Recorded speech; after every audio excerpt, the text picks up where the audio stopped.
Myself N.K. Mahida, 3rd DC English, Payyanur College, Payyanur. Text name Discoursing Diversities, Readings on Democracy and Secularism, Chapter number 3, The Story of a Dalit Woman's Education and Job by Kumud Pawde, an excerpt from her autobiography.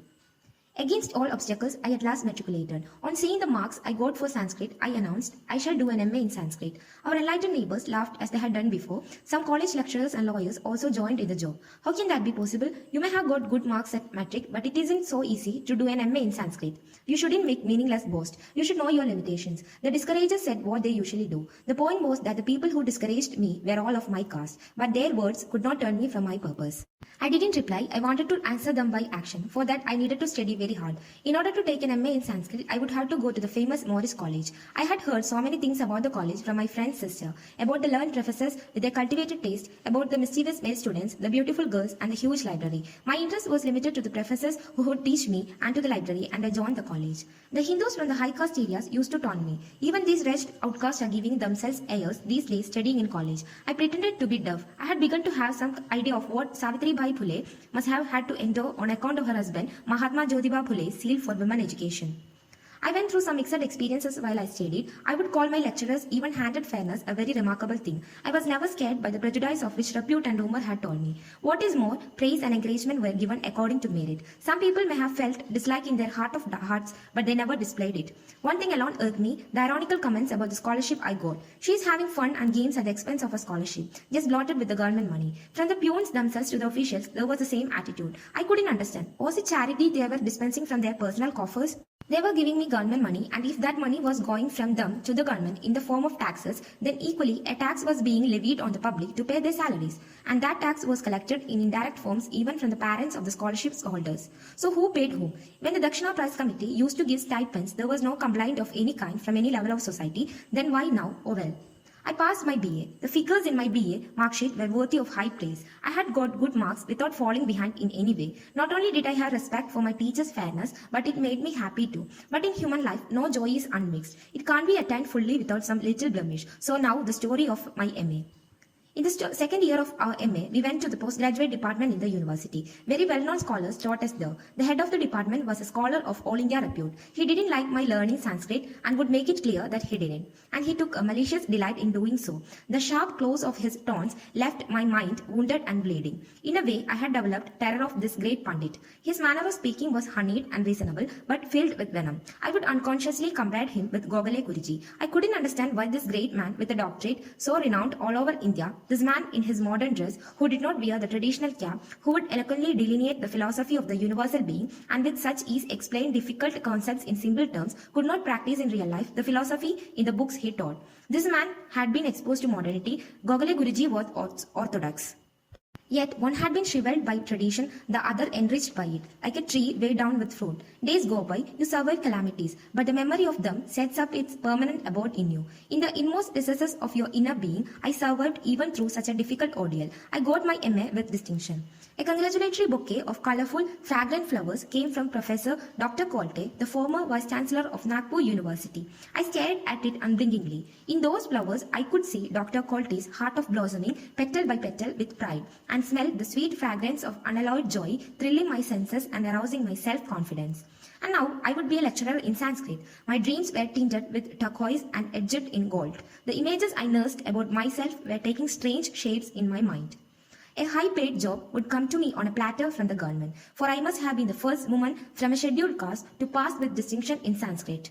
Every nook and cranny of my mind was filled with such hopes and expectations, but those ideas were shattered. My illusions proved as worthless as chaff. I became despondent about the deficiency of the government. I started attending interviews in private colleges, and that was a complete farce. Some said, but how will you stay on with us when you have passed so well? In other words, they must have wanted to say, how will you work for less pay? In other places, the moment I had been interviewed and stepped out of the room, there would be a burst of derisive laughter.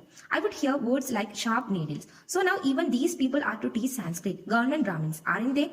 And the one who said this were not even Brahmins, but the so-called reformers from the lower caste who considered themselves anti-Brahmin and talked of the heritage of Jyotibai Phule and flogged the mass of the lower caste for their narrow caste consciousness.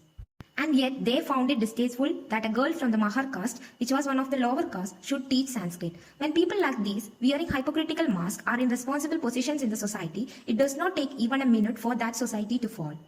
2 years after my MA, I was still unemployed. There must be a many whose position is same as mine. In my frustration, I took a bold step to get out of the trap. I presented my case in writing to the Honorable Sri Jagjeevan Ram, the Northern Minister in the Central Cabinet. I condemned the flimsy pretense of the state government and the administration that floated the constitution. My words had all the power of a sword, for they were a cry from the heart of a person being crushed to death under the wheels of circumstances like the screeching of the eagle Jatayu in his last struggles. The Honorable Minister Jagjeevan Ram placed the letter before Pandit Nehru, who was astonished by it and sent me an award of Rs 250, telling me to make the Chief Minister of Maharashtra. Accordingly, the Chief Minister of that time, Yashwantrao Chavan, sent me a telegram asking me to meet him. Within a day or two, one wire after another electrified me into a wondering who I had suddenly become. Getting past the ranks of spearmen and magbearers at the government office was quite an ordeal. But finally, I got to see the Sahib. Now I thought I would get a job at once as a clerk in the government office at least, a neat expectation. The Chief Minister made me fulsome promises in his own style. We will definitely make efforts for you, but you won't get a job in minutes. It will take us some time. We'll have to give thought to it. It will have to hunt out something. And with this assurance came a fine speech that qualified as an example of literature. A student of Sanskrit is intoxicated with idealism. It is a deeply felt personal desire. You shouldn't run after a job. Involve yourself in research. Pursue your studies. Now the controls of endurance that restrained me started to break rapidly, and the words that had been bound within me broke out. Sahib, if you can't give me a job, tell me so clearly. I don't want promises. Promises keep false hopes alive. Research is the fruit of mental peace. How do you expect me to have mental peace when I am starving and I am tired of speeches? I was fed up with the life. Otherwise, in AD 1960, it would have been impossible for a wretch like me even to stand before a dignitary with all the power of Kartam, Agartam, Anyada Kartam to do, omit to do, or do in another way, let alone speak out to him. Waiting for a job, I passed the first year of an MA in English literature. It was an excuse to keep myself occupied. That year, I got married, an intercaste marriage. That is a story by itself, a different glimpse of the nature of Indian society. Let that be the subject of another story. The surprising thing is that 2 months after my marriage, I got an assistant lectureship in government college. Deputy director Sahasrabuddhe, who was on the interview board, was amazed. How did this girl remain unemployed for 2 years? Dr. Kolte's goodwill remained and constant support here too. Today, I am a professor in the famous college where I studied, whose very walls are imbued with the respect I felt for that institution. But one thought still pricks me. The credit for Kumud Somkova's job is not hers, but the name Kumud Pawde. I hear that a woman's surname changes to match husband's and so does her caste. That's why I say that the credit of being a professor of Sanskrit is that of the presumed higher caste status of Mrs. Kumud Pawde. The caste of her maiden status remained deprived. Now, moving to the glossary. Obstacles, which means something that prevents forward movement, a block or an obstruction or a hindrance. Matriculated, which means pre-degree, pre-university course. Enlightened, which means educated. Boast, which means show off or praise oneself. Limitations, which means an awareness of what one can and cannot do. Cultivated, which means civilized. Taste, which means choices and preferences. Mischievous, which means naughty or playful to the extent of making one angry. Taunt, which means tease or pass comments to hurt. Wretched means worthless, used as a word of abuse by the upper caste sometimes. Endure, which means suffer. Mahatma Jyotiba Phule and Savitri Bai Phule, social reformers who pioneered education of women and marginalized classes in Maharashtra. Groups of orthodox men followed the first female teacher of India on her way to work. They threw rotten eggs, cow dung, tomatoes and stones. They abused her in obscene language. Retired academician Lalita Thara, who has authored a number of books on Phule's and Dr. Ambedkar rights, she would stop by and politely tell them, "My brothers, I am doing the notable job of educating your sisters. The cow dung and stones that you are pelting on me are not a deterrent but rather an inspiration for me. It is as if you are showering petals on me. While I go to serve my sisters, I also pray, may God bless you." Flogged, which means beat, scolded or criticized. Even-handed, which means just, impartial. Fairness, which means a sense of justice. Irked, which means vexed or irritated or cause slight anger. Bloated, which means swollen, puffed up. Dispensing, which means giving away. Coffers, which means treasury. Malicious, which means bad and causing harm or spiteful. Levied, which means collect. Blemish means a defect. Venom means a poison. Gokhale Guruji, upper caste school teacher who inspired the author with his broad-mindedness and affection. Orthodox, which means old-fashioned or traditional. Shriveled, which means dried up. recesses, which means inner space, unblinking, which means without shutting the eye, unalloyed, which means perfect or unmixed or pure, turquoise, which means romantic or colorful, on a platter, which means on a plate or without effort, nook and cranny, which means every corner, chaff, which means outer part of rice or wheat, despondent, which means unhappy, derisive, which means scornful or mocking, flimsy, which means superficial or silly, floated, which means violated, Jadayu, the legendary bird in Ramayana that stopped Ravana's fight with Sita. Ravana cut off its wings. Spearman and mag bearers, which means subordinate officers, employees who serve the bureaucratic office culture, which adds to the difficulty of access into the chief minister's office. She brings in the picture of the inaccessible seats of power, even in a democracy, through the use of these figures from ancient court life. Fulsome, which means unpleasantly refined. Imbued, which means filled with a particular feeling. Kartam, akartam, anyata, kartam, shakyade can be traced to Brahma Sutra, on which Shankara wrote a commentary, Brahma Sutra Bhashya.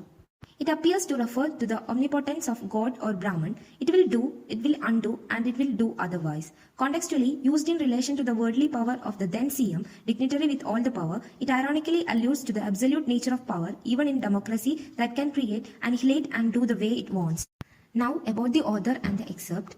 Srimati Kumud Pawde, born Kumud Somkuar in a full-eyed Ambedkarite, economically prosperous Maha family of Nagpur on November 18, 1938. She is the first woman to complete her master's in Sanskrit literature, facing caste discrimination throughout. The theme of her writings range from Vedic Smritis to Phule Ambedkarite ideology. Kumud has articles written on classical literature and women's movement also. She is the president of the All India Progressive Women's Organization. The excerpt, The Story of a Dalit Woman's Education and Job, is a part of her autobiography, Anda Sport, which means the inner burst, detailing her relentless pursuit of education to major in a language and literature, the learning of which was denied to the caste like that of hers from time immemorial to Ambedkar even. It also tells us about her fervent and determined search for a job, facing taunts and caste abuses boldly and reaching out to even the then Prime Minister of India, Nehru. Now, moving on to the comprehensive questions. First one, answering 2 or 3 sentences. First question, I shall do an MA in Sanskrit. Why did this statement cause laughter? Second question, were the discouragers from an upper caste? Why did they discourage Kumud? Third question, why does Kumud Pawde use the adjective enlightened to refer to the neighbors? Fourth question, where did Kumud do her BA? What did she know about the institution? Fifth question, was the head of the Department of Sanskrit a casteist? Why? Sixth question, who was a constant support to Kumud? Seventh question, why did Kumud have to face ironical comments about receiving scholarship? Eighth question, what did Kumud think about getting a job after her final result? Ninth question, what bold step did Kumud take? 10th question, how did Nehru feel about Kumud case? 11th question, what was Kumud's response to the chief minister when he advised her to do research? 12th question, what did the interviews teach Kumud? 13th question, did her marriage to an upper caste male having anything to do with her getting a job soon after? 14th question, what do you mean by scheduled caste? Which caste did Kumud belong to? Now answer in 80 to 100 words. First question, why did Kumud Pawde's decision to study Sanskrit rattle the peace of many in the society? Second question, how does Kumud describe the hypocrisy of academicians in the university? Third question, why did Kumud have to remain unemployed even after completing her PG? Fourth question, why did Kumud have to go through the ordeal of writing letters to ministers and convincing administrators of her intelligence? Fifth question, students who study with the help of reservations are about, do you think that it was right in the case of Kumud? Why?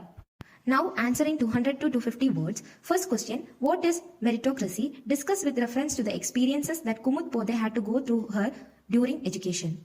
Second question, what is the importance of education for Dalit? Discuss with reference to the writings of Ambedkar, Jyotiba, Savitribai Phule or any 2 caste reformers.